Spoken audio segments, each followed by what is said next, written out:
On the 1st of August, 1589, the air outside the besieged city of Paris was thick with the suffocating heat of summer and the tension of a kingdom at war with itself. Inside the sprawling royal camp, a Dominican friar named Jacques Clement, a man with a placid face and a soul seemingly full of unshakable piety, managed to talk his way into a private audience with the King of France.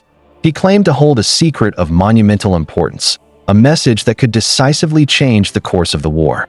He was ushered into the royal presence, bowing low before his monarch, a perfect picture of humble servitude. He leaned in close, as if to whisper this vital state secret, creating an intimate space of trust between subject and king. But instead of words, there was only the hiss of steel drawn from beneath his robes. Clement didn't whisper. He lunged, burying a long, sharp dagger deep into the king's stomach. The king was Henry III, the last monarch of the celebrated Valois dynasty, and this act of shocking, intimate violence was the bloody, agonizing finale to a reign already drowning in scandal, controversy, and a tidal wave of visceral hatred. The story of Henry III is the story of a king known less for his political acumen or his strategies on the battlefield, and more for his almost fanatical obsession with luxurious pearls, intoxicating perfumes, and the most decadent, eye-wateringly expensive parties imaginable. His sworn enemies, and he had many, didn't just disagree with his policies. They attacked the very core of his being, the essence of his identity. They called him a heretic for his attempts at religious compromise. They called him a tyrant for his ruthless political moves. But the most damning, most effective, and most persistent accusation of all was that he was a man who lived like a woman. So, how does a king of France become so profoundly despised that a holy man, a friar, believes that murdering him is not a sin, but a sanctified act of divine will? How did something as seemingly trivial as a haircut or a personal preference for a string of pearls become powerful weapons in a brutal, nation-shattering civil war? To truly understand the tragedy of Henry III, we have to go all the way back to the beginning, to a prince born in the shadow of his brothers, a boy who never, ever expected to rule. Henry was born Alexander Edouard in the autumn of 1551, the fourth son of King Henry II and the formidable, politically brilliant Catherine de' Medici. In the unforgiving arithmetic of royal succession, being the fourth son meant you were, for all intents and purposes, an afterthought. A spare, and a spare to the spares at that. No one, absolutely no one, expected him to sit on the throne of France, and this lack of pressure may be exactly why he became who he was. Perhaps it was this lack of immediate political expectation that allowed for the unique, intense bond he shared with his mother. While his brothers were being aggressively groomed for power and responsibility, Henry became his mother's absolute favorite. Catherine de' Medici, a woman often seen as cold, ruthless, and calculating, doted on him, famously calling him her chers yeux, her precious eyes. She smothered him with a demonstrative affection that she rarely showed her other children, an affection that kindled a deep and lasting resentment in his older brothers, who watched from the sidelines, burning with a jealousy that would fester for years. And from his earliest years, it was clear that Henry was different. He didn't fit the rigid mold of a 16th century prince. While the other boys of the court were engaged in the loud, aggressive pastimes of their class, jousting, hunting, and mastering the brutal arts of war, Henry was often found inside, lost in a world of books. He devoured poetry and history, developing a sharp, perceptive intellect and a keen appreciation for the arts. He possessed a natural flair for the dramatic, a love of performance, and a deep-seated fascination with fashion that truly made him stand out from the drab, martial world around him. He wasn't just wearing clothes, he was curating an image, an aesthetic that was uniquely and unapologetically his own. His youth, however, was not one of quiet study and artistic pursuits. It was violently thrown into the maelstrom of the French wars of religion. This was a conflict of unimaginable brutality, a savage, relentless back and forth between the Catholic majority and the Protestant Huguenots that was tearing the very fabric of the country in two. And for all the later whispers and accusations about him being effeminate and soft, the young Henry, then styled as the Duke of Anjou, proved himself to be a surprisingly, and for his enemies, frustratingly, effective military commander. He led royal armies with considerable skill and courage, winning major, decisive victories against the Huguenot forces and earning a reputation for battlefield prowess that temporarily silenced his critics. But the path that led him to the throne was as bizarre as his personality. In a classic move of European power politics orchestrated by his mother, Henry was engineered onto the throne of the Polish-Lithuanian Commonwealth in 1573. It was a strategic victory for France, but a personal exile for Henry. He found Poland to be gray, culturally barren, boring, and utterly devoid of the art and sophistication he craved. He couldn't have been less interested in his new kingdom or its people. So, when his brother, King Charles IX of France, died just a year later in 1574, Henry didn't hesitate. He saw his opening and seized it. In a move that sent shockwaves of astonishment across the courts of Europe, he literally fled Poland in the dead of night, abandoning one crown to claim another. The story that quickly spread, a rumor almost certainly concocted by his enemies, was that he had disguised himself in women's clothing to make his escape. While highly unlikely to be true, the fact that people were so willing to believe it, that it stuck to him so easily, revealed the reputation already beginning to form around him. He returned not as a triumphant king, but as a fugitive, to a kingdom on the very brink of total collapse. Henry III's coronation in 1575 should have been a moment of national unity, a solemn ceremony to establish his authority and heal a wounded nation. Instead, it perfectly set the tone for the spectacle and scandal that would define his entire reign. As the sacred crown of France was brought forth, Henry, ever the aesthete, reportedly complained that its weight and archaic shape would completely ruin his meticulously styled hair. He demanded a different, smaller, and more elegant crown be used instead. This was not the act of a warrior king.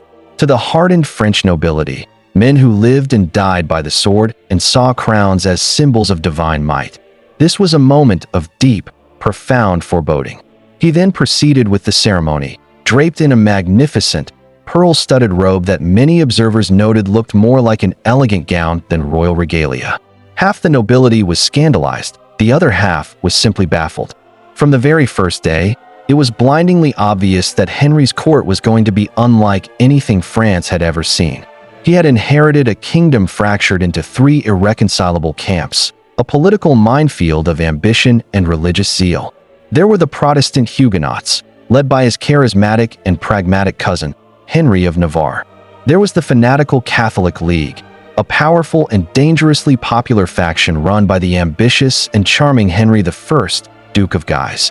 And then there was his own royalist party, a dwindling group desperately trying to navigate a middle path of tolerance and peace. It was a time that screamed for a tough, unyielding, hypermasculine warrior king to impose order through sheer force of will. Instead, Henry gave them fashion. He gave them art. He poured the royal treasury into luxury, architecture, and throwing the most extravagant, imaginative, and shockingly expensive parties and balls Europe had ever witnessed.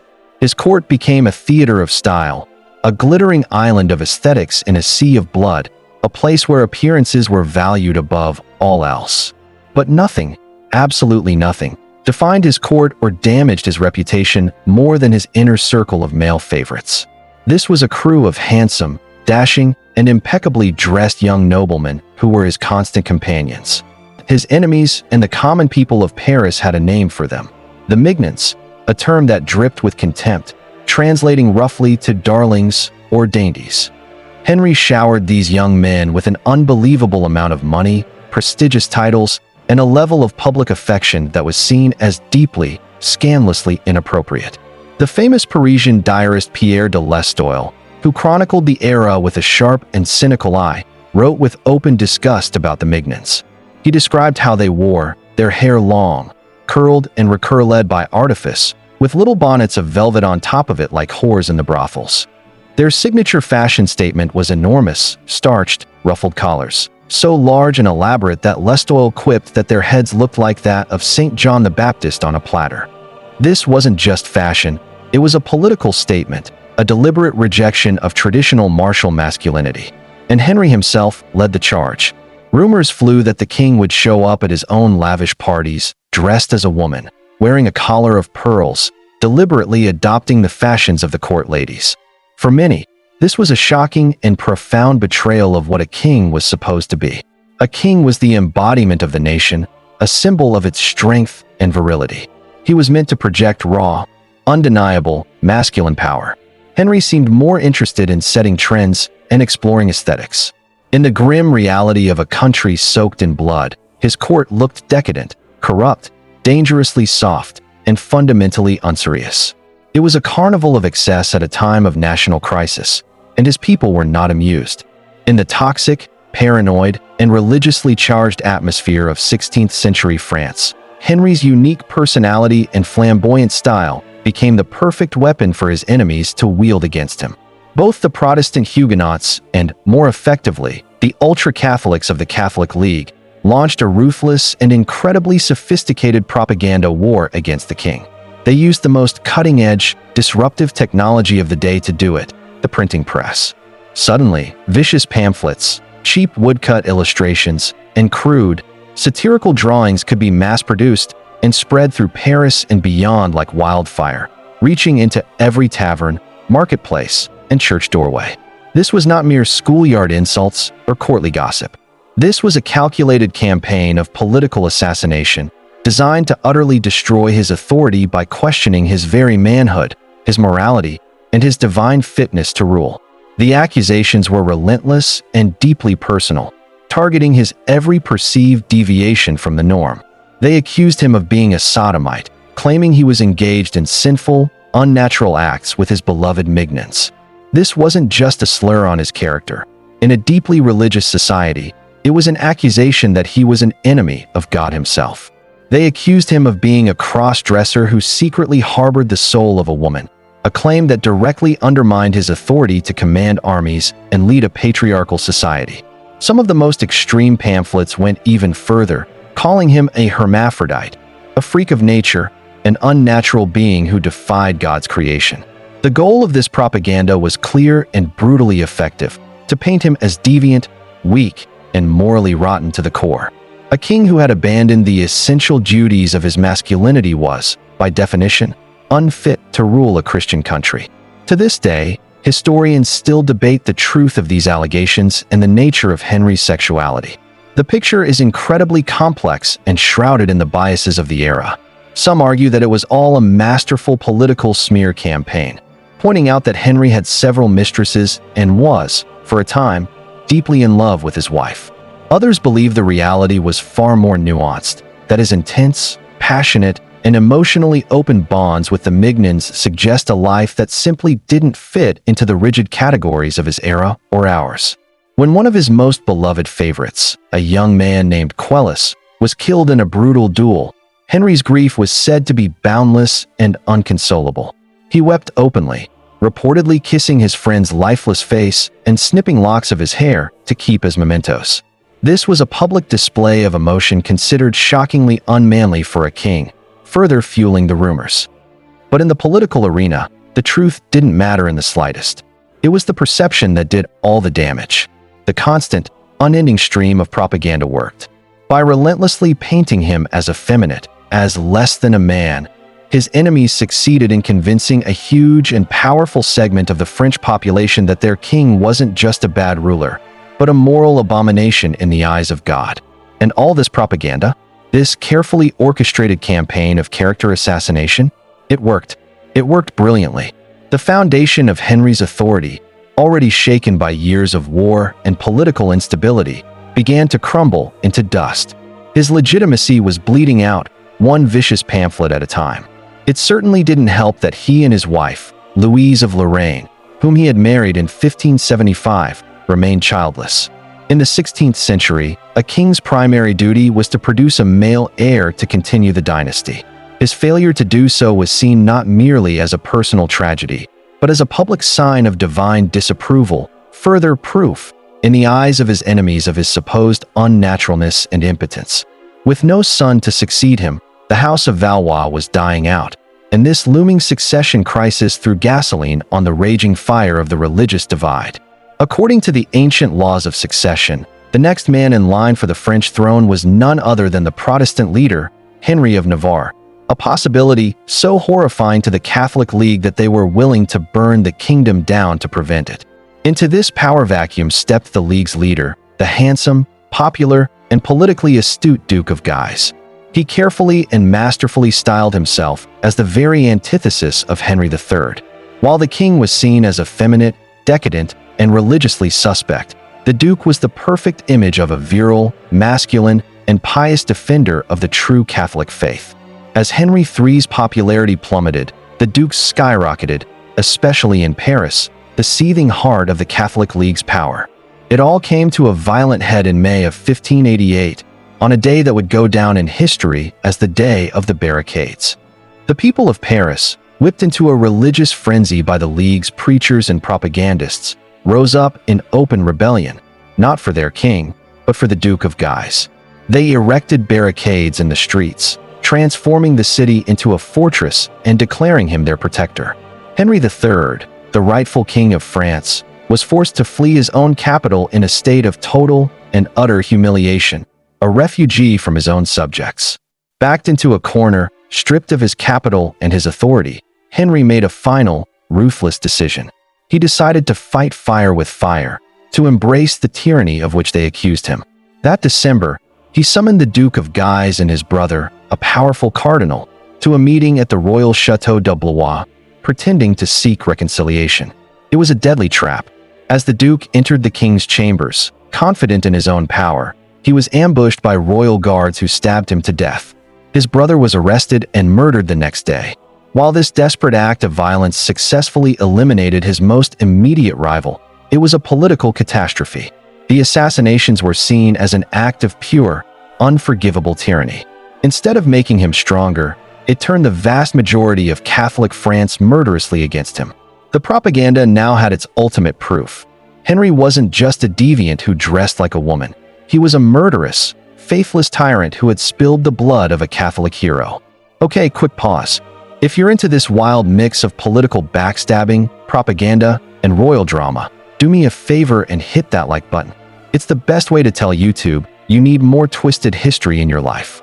The calculated assassination of the Guise brothers was, in effect, the signing of Henry's own death warrant. He was now a complete pariah, excommunicated by the Pope and reviled by the Catholic majority of his kingdom as a godless monster. This utter desperation forced him into an alliance that would have been unthinkable just a year earlier, a move that showcased the depth of his political isolation. He, the Catholic King of France, joined forces with the very man he had spent years fighting, the Protestant leader, Henry of Navarre.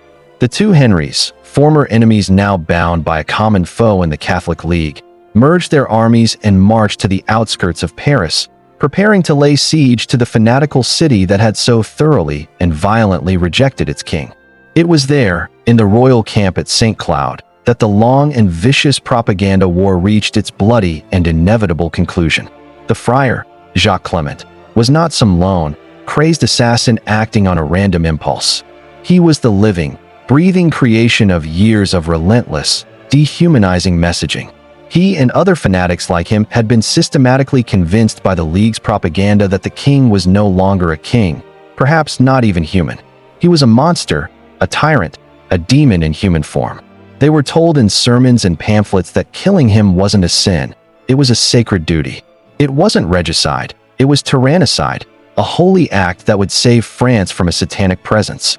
The propagandists had even created a popular, sinister anagram for his name, Henri de Valois, which they rearranged into Vilain Herods, the vile Herod.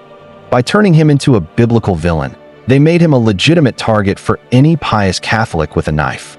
As Henry III lay on his deathbed, bleeding out from the assassin's wound, he performed one last, crucial act to try and save the kingdom he was leaving behind. With his remaining strength, he officially and unequivocally named the Protestant Henry of Navarre as his rightful successor. He urged his loyal Catholic nobles to swear allegiance to him for the good of France, begging them to place the survival of the nation above their religious divisions. With his final breath, the last Valois king paved the way for the Bourbon dynasty, a political move that would, after years of more fighting, finally bring the catastrophic wars of religion to an end. But he would never see it. Henry III died on August 2, 1589. His assassin, Jacques Clement, had been killed on the spot by the king's enraged guards. His body was later subjected to a posthumous execution, quartered and burned, the ultimate punishment for a regicide. To the Catholic League, Clement was a saint and a martyr. To history, he was the human dagger, forged, sharpened, and aimed by a brilliant and ruthless smear campaign. Henry III of France remains one of history's most profoundly misunderstood and maligned monarchs. For centuries, the history books were not kind to him, largely because they were written by his enemies and, more importantly, by the supporters of his successor, the wildly popular Henry IV. His reign was consistently and deliberately framed as a cautionary tale of decadence and failure, a soft and effeminate interlude that stood in stark contrast to the macho, pragmatic, and ultimately victorious image cultivated by Henry IV, who needed to legitimize his own reign by denigrating his predecessor. He is remembered not for his genuine, if flawed, attempts to find a peaceful middle ground in a country hell-bent on tearing itself apart, but for his scandalous court, his unapologetic love of luxury, and the vicious, politically motivated rumors about his private life. His story is a chilling and timeless reminder of how deeply personal things, identity, appearance, and even style, can be captured and twisted into devastating political weapons. At a moment of profound national crisis, Henry's refusal to perform the expected role of a normal king, his insistence on being his authentic self, was exploited to strip him of his legitimacy, his authority, and ultimately, his life. He wasn't the only French royal to play with the boundaries of gender norms. Over a century later, the Chevalier d'Aune would become a European sensation for living publicly as both a man and a woman.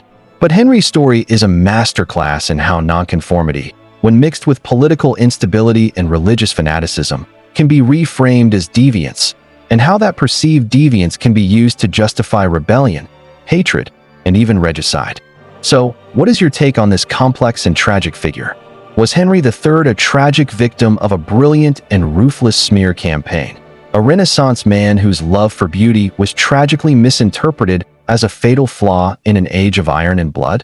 Or was he a self-indulgent and feckless ruler, whose own actions and priorities alienated his people and sealed his own grim fate? Let me know what you think down in the comments. And as always, don't forget to subscribe and hit that notification bell for more twisted tales from the thrones of history.